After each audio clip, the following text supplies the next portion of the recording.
মলা মাছ রান্না করব। মলা মাছ রান্না করার জন্য আমি এখানে ডাঁটা শাক, ডাঁটা, বেগুন, একটা আলু কেটে নিয়েছি। এখানে শাকটা হচ্ছে যে ডাঁটার গোড়া গোড়া যে ছোটো শাকটা আছে ওই শাকটা। এর মধ্যে আমি এখন দিয়ে দিব আমার মলা মাছটা আমি ভালো করে ধুয়ে নিয়েছি, এটার উপর দিয়ে দিচ্ছি।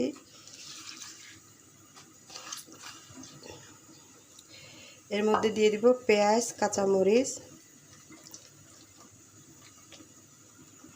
এখন দিয়ে দিব পরিমাণ মতো লবণ, হলুদ আধা চামচ, মরিচের গুঁড়ো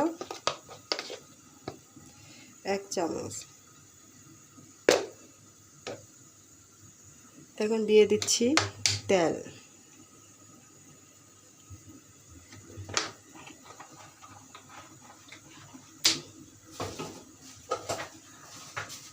দিয়ে দিচ্ছি জিরা রসুন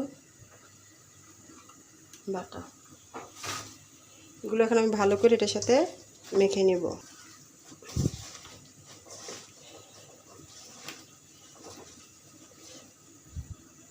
আমার মাখা হয়ে গেছে, আমার হাত দিয়ে পানিটা দিয়ে দেব।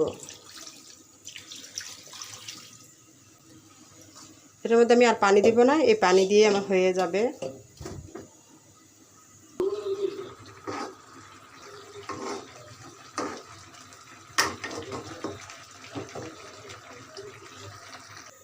আমার রান্নাটি হয়ে গিয়েছে।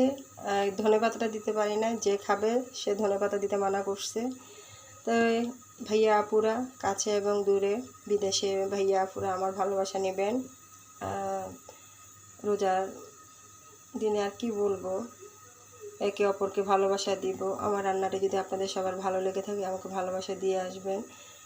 তো সবাই বাসায় ভালো থাকবেন, সুস্থ থাকবেন, নিরাপদে থাকবেন। আল্লাহ হাফেজ।